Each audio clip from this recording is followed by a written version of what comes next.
তীব্র গরমে বাসায় আনা সবজিগুলো শুকিয়ে যাচ্ছে।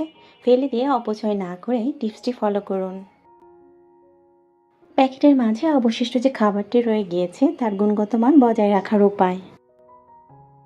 ইনস্ট্যান্ট কিচেন নাইফগুলো কিভাবে সার্ভ করা যায় তার উপায়।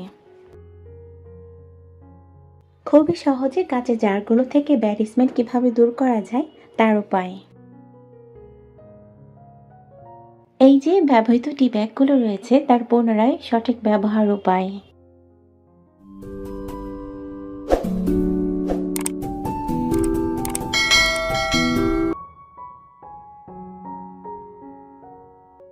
আসসালামু আলাইকুম, আমি আজমেরি। সবাইকে ওয়েলকাম করছি আরও একটি নতুন ভিডিও দেখার জন্য।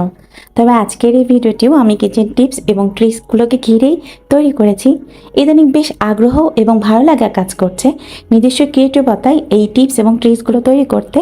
তা আমার নিজস্ব খুশি, তার সঙ্গে এই যে আমার খুশিটা সেটা যেন আপনাদের কাছে প্রয়োজন হিসেবে ধরা দেয়, সে আশা রেখেই ভিডিওটি শুরু করছি।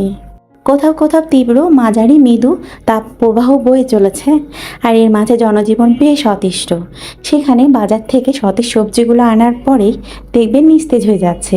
এরপর কি হয়, সেটা রান্না করলে খেতে আর ভালো লাগে না। তো সেই নিস্তেজ সবজিগুলো ফেলে দিয়ে অপচয় না করে সেটাকে রান্নার উপযোগী কিভাবে করা যায় তার ছোট্ট একটি টিপস শেয়ার করছি। যে সবজিগুলো ঠিক এরকম বর্ণ হয়ে গিয়েছে সেগুলোকে একটু প্রসেসিং করে নিয়ে বারবার নর্মাল পানিতে ভিজিয়ে দেব। তারপর 10 থেকে 12 টুকরা বরফের মাঝে দিয়ে দিয়েছি। ঠিক এই অবস্থায় আধা ঘন্টার জন্য আমি ভিজিয়ে রাখবো। গরম যে কতটা ভয়াবহ রূপ ধারণ করেছে, এই যে আমার মেয়ে আমাকে হেল্প করার উদ্দেশ্যে বরফ পানিতে হাত ডুবানোর উদ্দেশ্যে দৌড়ে ছুটে এসেছে। তো যাই হোক, এরপর সবজিগুলো উঠিয়ে রান্না করবেন, দেখবেন সতেজ হয়ে গেছে। আর রান্না করে খাবার পর সেটা স্বাদ, গন্ধ, বর্ণ সবকিছুই অটুট থাকবে।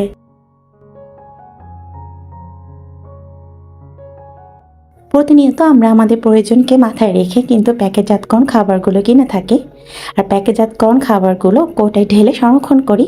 তবে কিছু কিছু সময় প্যাকেটের মাঝে কিছু খাবার রয়ে যায়, আর সেই খাবারগুলো যদি আমরা খোলা অবস্থায় রাখি তাহলে কিন্তু প্যাকেটের ভিতরে খাবারগুলো তার গুণগত মান হারিয়ে ফেলে। আর এই কারণে ছোট্ট একটি টিপস আমরা ফলো করতে পারি। আমি একটা চাকুকে গ্যাসের চুলায় একটু গরম করে নিচ্ছি। প্যাকেটের মাঝে যে খাবারগুলো রয়ে গিয়েছে সেগুলো যাতে নষ্ট না হয়, তাই আমি প্যাকেটের মাথাটি সিল করব। যে অংশ প্যাকেটের কেটে নেওয়া হয়েছে সেখানে আমি হালকা গরম করা চাকুটি একটু চেপে ধরবো।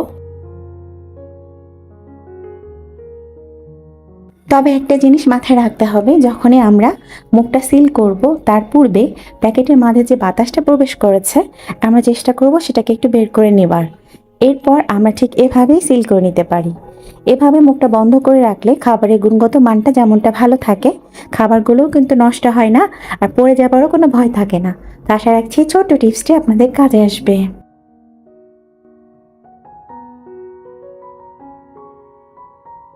এরপরের যে টিপসটি শেয়ার করছি সেটা খুবই সাধারণ এবং সহজ একটি টিপস, তবে খুবই ইফেক্টিভ একটি টিপস। যেমনটা আমাদের বাসায় এরকম জালির বাসনপত্র আমরা ব্যবহার করে থাকি, এটা যে কত ধরনের কাজে লাগতে পারে। যেমনটা ইনস্ট্যান্টভাবে আপনি আপনার চাকু ধার দিতে পারবেন। রান্নাঘরে ব্যবহৃত চাকুগুলো রীতিমতো ব্যবহার হচ্ছে, তখন হয় কি আস্তে আস্তে ধারগুলো কমতে থাকে। ইনস্ট্যান্টভাবে ধার প্রয়োজন হলে ঠিক এরকম নেটের জালিগুলোতে ঘষা দিলে কিন্তু চাকুগুলো বেশ ধার হয়। তো আশা রাখছি ছোট টিপসটিও আপনাদের কাজে আসবে।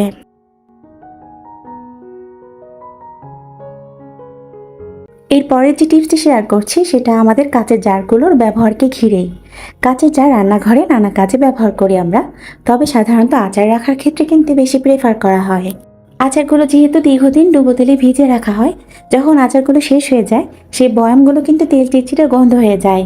তো সেই গন্ধ দূর করার ছোট্ট একটি টিপ শেয়ার করছি। আমরা যখনই এই কাঁচের জারগুলো ধুয়ে নিব, একটু বেকিং সোডা, ডিশওয়াশ জেল অথবা গুঁড়া পাউডার মিক্সড করে তারপর পরিষ্কার করব। এতে হবে কি, যে বাজে এক ধরনের স্মেল তৈরি হচ্ছে সেটা আর থাকবে না, আর বয়ামগুলো আমরা অন্য কাজে ব্যবহার করে নিতে পারবো।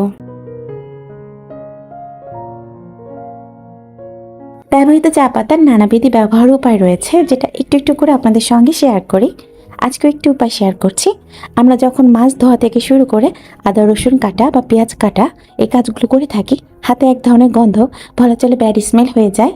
আমরা একটু চা পাতা হাতে ভালোভাবে ডলে হাতটা ওয়াশ করলে কিন্তু এই গন্ধটা দূর হবে। টিপসগুলো কারো কাছে জানা আবার কারো কাছে অজানা মনে হতে পারে, তবে জানার তো শেষ নেই, তাই না?